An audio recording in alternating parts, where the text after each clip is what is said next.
शिव बाबा याद है ना। ओम शांति। 5 जुलाई 2024 के ईश्वरीय महावाक्य। पहले सुनते हैं मुरली के मुख्य पॉइंट्स। बाबा ने कहा, मैं अंतर्यामी नहीं हूँ, मुझे सबके अंदर को जानने की दरकार नहीं, क्योंकि सबके अंदर तो विकार ही विकार हैं। बाप आकर ऐसे छीछी मनुष्यों को गुलगुल बनाते हैं। तुम धनी के बन बाप से वर्षा लेने का पुरुषार्थ करते हो। तुम्हारी माया के साथ गुप्त लड़ाई चलती है। फिर बाबा ने कहा, मैं रहम दिल हूँ। रावण है बेरहम करने वाला, उसमें भी सबसे बड़े ते बड़ा दुख देने वाला है काम विकार। इसलिए मीठे मीठे बच्चों, काम विकार पर जीत पहनो तो जगत जीत बन जाएंगे। बाप एक है तो उनका वंडरफुल स्वर्ग भी एक ही है। उस स्वर्ग का तुम्हें वह अभी मालिक बना रहे हैं, लेकिन इसके लिए तुम्हें निरंतर बाबा को याद करना है। बाप का प्यार तुम बच्चों को एक ही बार मिलता है, जो अविनाशी हो जाता है। फिर और कोई लव पसंद नहीं आता। और लास्ट में बाबा ने डायरेक्शन दिया, सर्वशक्तिमान बाप के साथ बुद्धि का योग लगाओ तो तुम तमो प्रधान से सतो प्रधान बन जाएंगे। बैटरी चार्ज हो जाएगी। अब याद करना तुम बच्चों का काम है, इसमें मूंझने की बात नहीं। सिमर सिमर सुख पाओ, कलह कलेश मिटे सब तन के। अब सुनते हैं महावाक्यों को विस्तार से। बाबा ने कहा, मीठे बच्चे, याद से ही बैटरी चार्ज होगी, शक्ति मिलेगी, आत्मा सतोप्रधान बनेगी। इसलिए याद की यात्रा पर विशेष अटेंशन दो। प्रश्न, जिन बच्चों का प्यार एक बाप से है, उनकी निशानी क्या होगी?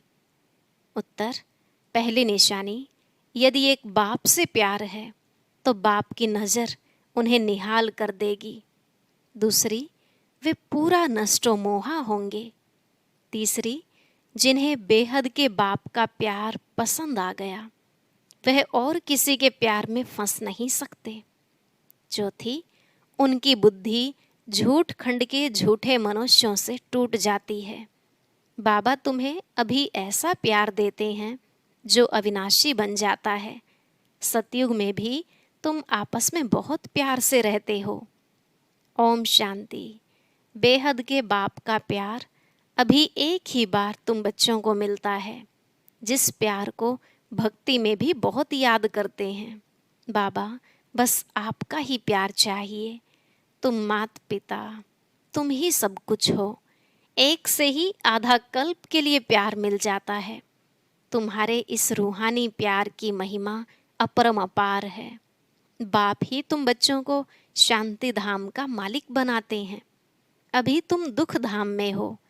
अशांति और दुख में सब चिल्लाते हैं, धनी धोनी किसका नहीं है। इसलिए भक्ति मार्ग में याद करते हैं, परंतु कायदे सिर भक्ति का भी समय होता है आधा कल्प। यह तो बच्चों को समझाया है। ऐसे नहीं कि बाप अंतर्यामी है। बाप को सबके अंदर जानने की दरकार ही नहीं। वह तो थॉट रीडर होते हैं, वह भी यह विद्या सीखते हैं। यहाँ वह बात ही नहीं। बाप आते हैं, बाप और बच्चे ही यह सारा पार्ट बजाते हैं। बाप जानते हैं सृष्टि का चक्र कैसे फिरता है, उसमें बच्चे कैसे पार्ट बजाते हैं। ऐसे नहीं कि वह हरेक के अंदर को जानते हैं। यह तो रात को भी समझाया कि हरेक के अंदर तो विकार ही हैं, बहुत छीछी मनुष्य हैं। बाप आकर गुलगुल बनाते हैं। यह बाप का प्यार तुम बच्चों को एक ही बार मिलता है, जो फिर अविनाशी हो जाता है। वहाँ तुम एक दो से बहुत प्यार करते हो। अभी तुम मोहजीत बन रहे हो।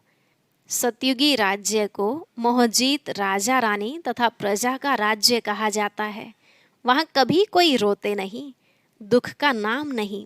तुम बच्चे जानते हो, बरोबर भारत में हेल्थ वेल्थ और हैप्पीनेस था, अब नहीं है, क्योंकि अभी रावण राज्य है। इसमें सब दुख भोगते हैं। फिर बाप को याद करते हैं कि आकर सुख शांति दो, रहम करो। बेहद का बाप है रहम दिल। रावण है बेरहम करने वाला, दुख का रास्ता बताने वाला। सब मनुष्य दुख के रास्ते पर चलते हैं। सबसे बड़े ते बड़ा दुख देने वाला है काम विकार। इसलिए बाप कहते हैं, मीठे मीठे बच्चों, काम विकार पर जीत पहनो तो जगत जीत बनेंगे। इन लक्ष्मी नारायण को जगत जीत कहेंगे ना। तुम्हारे सामने एम ऑब्जेक्ट खड़ी है। मंदिरों में भल जाते हैं, परंतु उनकी बायोग्राफी कुछ नहीं जानते। जैसे गुड़ियों की पूजा होती है, देवियों की पूजा करते हैं, रचकर खूब श्रृंगार कराकर भोग आदि लगाते हैं, परंतु वह देवियां तो कुछ भी खाती नहीं। खा जाते हैं ब्राह्मण लोग, क्रिएट कर फिर पालना कर विनाश कर देते हैं। इसको कहा जाता है अंधश्रद्धा। सतयुग में यह बातें होती नहीं, यह सब रस्म रिवाज निकलती हैं कलयुग में।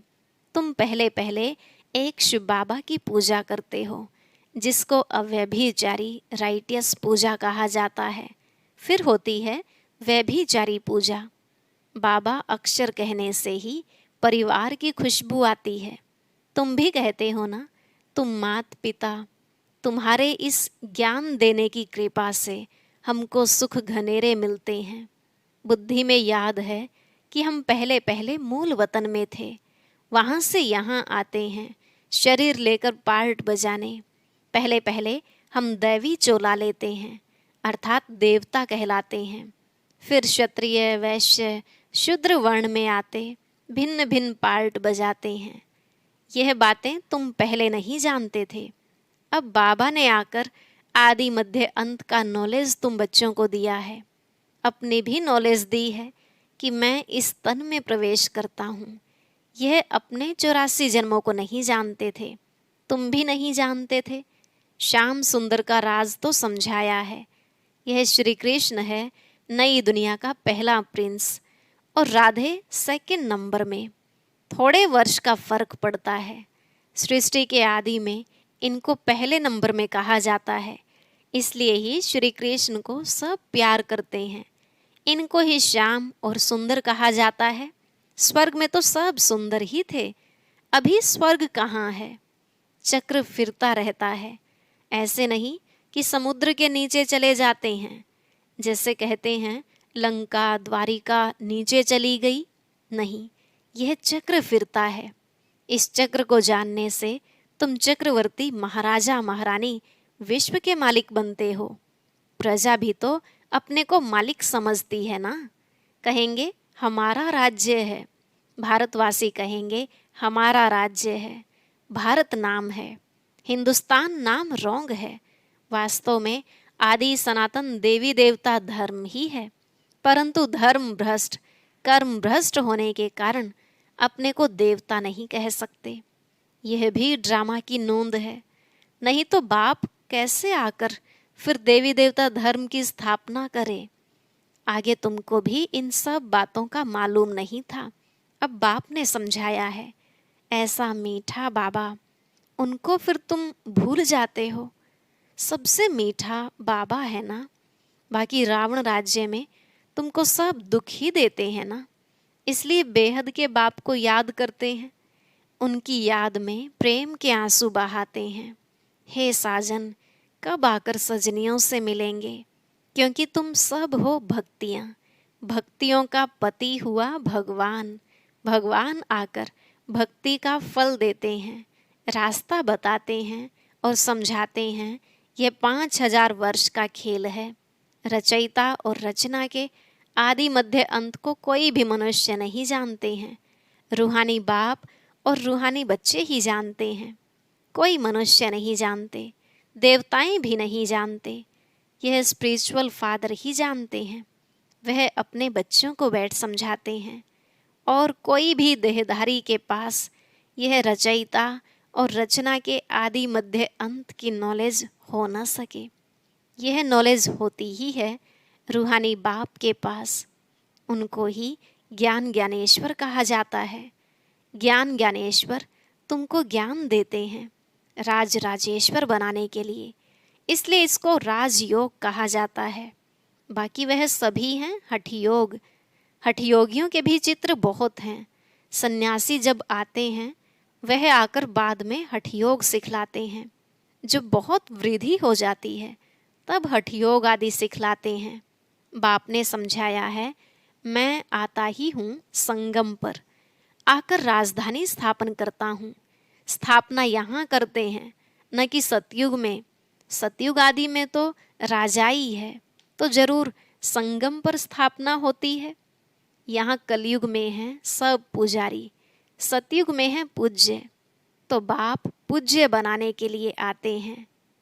पुजारी बनाने वाला है रावण, यह सब जानना चाहिए ना। यह है ऊंचते ऊंच पढ़ाई, इस टीचर को कोई जानते नहीं। वह सुप्रीम बाप भी है, टीचर भी है, सतगुरु भी है, यह कोई नहीं जानते। बाप ही आकर अपना पूरा परिचय देते हैं। बच्चों को खुद पढ़ाकर फिर साथ में ले जाते हैं। बेहद के बाप का लव मिलता है तो फिर और कोई लव पसंद नहीं आता। इस समय है ही झूठ खंड, झूठी माया झूठी काया। भारत अब झूठ खंड है, फिर सतयुग में होगा सचखंड। भारत कभी विनाश को नहीं पाता है। यह है सबसे बड़े ते बड़ा तीर्थ, जहाँ बेहद का बाप बच्चों को बैठ सृष्टि के आदि मध्य अंत का राज समझाते हैं और सर्व की सदगति करते हैं। यह बहुत बड़ा तीर्थ है। भारत की महिमा अपरमपार है, परंतु यह भी तुम समझ सकते हो। भारत है वंडर ऑफ वर्ल्ड। वह है माया के 7 वंडर्स। ईश्वर का वंडर एक ही है। बाप एक, उनका वंडरफुल स्वर्ग भी एक है। उनको ही हेवन पैराडाइज कहते हैं। सच्चा सच्चा नाम एक ही है स्वर्ग, यह है नर्क। ऑल राउंड चक्र तुम ब्राह्मण ही लगाते हो। हम सो ब्राह्मण सो देवता, चढ़ती कला उतरती कला, चढ़ती कला तेरे भाने सर्व का भला। भारतवासी ही चाहते हैं कि विश्व में शांति भी हो, सुख भी हो। स्वर्ग में तो है ही सुख, दुख का नाम नहीं। उनको कहा जाता है ईश्वरीय राज्य। सतयुग में सूर्यवंशी, फिर 2nd ग्रेड में है चंद्रवंशी। तुम हो आस्तिक, वह है नास्तिक। तुम धनी के बन बाप से वर्षा लेने का पुरुषार्थ करते हो। तुम्हारी माया के साथ गुप्त लड़ाई चलती है। बाप आते हैं रात्रि को, शिवरात्रि है ना, परंतु शिव की रात्रि का भी अर्थ नहीं समझते। ब्रह्मा की रात पूरी होती है, दिन शुरू होता है। वह कहते हैं श्री कृष्ण भगवानुवाच, यह तो है शिव भगवानुवाच। अब राइट कौन? श्री कृष्ण तो पूरे 84 जन्म लेते हैं। बाप कहते हैं मैं आता हूँ साधारण बूढ़े तन में। यह भी अपने जन्मों को नहीं जानते हैं। बहुत जन्मों के अंत में जब पतित बन जाते हैं तो पतित सृष्टि पतित राज्य में आता हूँ। पतित दुनिया में अनेक राज्य, पावन दुनिया में होता है एक राज्य। हिसाब है ना। भक्ति मार्ग में जब बहुत नोधा भक्ति करते हैं, सिर काटने पर आ जाते हैं, तब उनकी मनोकामना पूरी होती है। बाकी उसमें रखा कुछ भी नहीं है। उसको कहा जाता है नोधा भक्ति। जब से रावण राज्य शुरू होता है तब से भक्ति के कर्म कांड की बातें मनुष्य पढ़ते पढ़ते नीचे आ जाते हैं। कहते हैं व्यास भगवान ने शास्त्र बनाए, क्या क्या बैठ लिखा है। भक्ति और ज्ञान का राज अभी तुम बच्चों ने समझा है। सीढ़ी और झाड़ में यह सब समझानी है। उसमें 84 जन्म भी दिखाए हैं। सब तो 84 जन्म नहीं लेते हैं। जो शुरू में आए होंगे वही पूरे 84 जन्म लेंगे। यह नॉलेज तुमको अभी ही मिलती है, फिर सोर्स ऑफ इनकम हो जाती है। 21 जन्म कोई अप्राप्त वस्तु नहीं रहती जिसकी प्राप्ति के लिए पुरुषार्थ करना पड़े। उसको कहा जाता है बाप का एक ही स्वर्ग है, वंडर ऑफ द वर्ल्ड। नाम ही है पैराडाइज। उनका बाप मालिक बनाते हैं। वह तो सिर्फ वंडर्स दिखाते हैं, परंतु तुमको तो बाप उसका मालिक बनाते हैं। इसलिए अब बाप कहते हैं निरंतर मुझे याद करो, सिमर सिमर सुख पाओ, कलह कलेश मिटे सब तन के, जीवन मुक्ति पद पाओ। पवित्र बनने के लिए याद की यात्रा भी बहुत जरूरी है। मन मना भव, तो फिर अंतमति सो गति हो जाएगी। गति कहा जाता है शांति धाम को। सदगति होती है यहाँ, सदगति के अगेंस्ट होती है दुर्गति। अभी तुम बाप को और रचना के आदि मध्य अंत को जान गए हो। तुमको बाप का लव मिलता है। बाप नजर से निहाल कर देते हैं, सम्मुख आकर ही नॉलेज सुनाएंगे ना। इसमें प्रेरणा की तो कोई बात ही नहीं। बाप डायरेक्शन देते हैं, ऐसे याद करने से शक्ति मिलेगी। जैसे बैटरी चार्ज होती है ना, यह मोटर है, इसकी बैटरी डल हो गई है। अब सर्वशक्तिवान बाप के साथ बुद्धि का योग लगाने से फिर तुम तमोप्रधान से सतोप्रधान बन जाएंगे। बैटरी चार्ज हो जाएगी। बाप ही आकर सबकी बैटरी चार्ज करते हैं। सर्वशक्तिमान बाप ही है। यह मीठी मीठी बातें बाप ही बैठ समझाते हैं। वह भक्ति के शास्त्र तो जन्म जन्मांतर पढ़ते आए हो।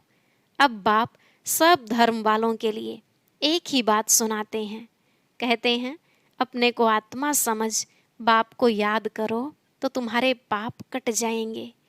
अब याद करना तुम बच्चों का काम है, इसमें मूंझने की तो बात ही नहीं है। पतित पावन एक बाप ही है। फिर पावन बन सब घर चले जाएंगे। सबके लिए यह नॉलेज है। यह है सहज राजयोग और सहज ज्ञान। अच्छा, मीठे मीठे सिकिलधे बच्चों प्रति माता पिता बाप दादा का याद प्यार और गुड मॉर्निंग। रूहानी बाप की रूहानी बच्चों को नमस्ते। रूहानी बच्चों की रूहानी बाप दादा को नमस्ते नमस्ते, गुड मॉर्निंग, शुक्रिया बाबा, शुक्रिया। धारणा के लिए मुख्य सार। पहला पॉइंट, सर्वशक्तिमान बाप से अपना बुद्धि योग लगाकर बैटरी चार्ज करनी है। आत्मा को सतोप्रधान बनाना है। याद की यात्रा में कभी मूंझना नहीं है। दूसरा, पढ़ाई पढ़कर अपने ऊपर आप ही कृपा करनी है। बाप समान प्यार का सागर बनना है। जैसे बाप का प्यार अविनाशी है, ऐसे सबसे अविनाशी सच्चा प्यार रखना है। मोहजीत बनना है। आज का वरदान, महसूसता की शक्ति द्वारा मीठे अनुभव करने वाले सदा शक्तिशाली आत्मा भव।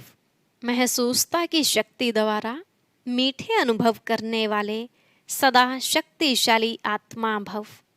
बाबा ने कहा, यह महसूसता की शक्ति बहुत मीठे अनुभव कराती है।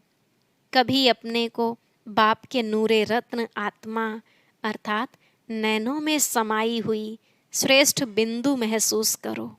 कभी मस्तक पर चमकने वाली मस्तक मणि, कभी अपने को ब्रह्मा बाप के सहयोगी राइट हैंड ब्रह्मा की भुजाएं महसूस करो। कभी अव्यक्त फरिश्ता स्वरूप महसूस करो। इस महसूसता शक्ति को बढ़ाओ तो शक्तिशाली बन जाएंगे। फिर छोटा सा दाग भी स्पष्ट दिखाई देगा और उसे परिवर्तन कर लेंगे। स्लोगन, सर्व के दिल की दुआएं लेते चलो तो आपका पुरुषार्थ सहज हो जाएगा। सर्व के दिल की दुआएं लेते चलो तो आपका पुरुषार्थ सहज हो जाएगा। अच्छा, ओम शांति। अब सुनते हैं आज की अव्यक्त मुरली। इसके लिए ऊपर दिए गए बॉक्स पर क्लिक करें।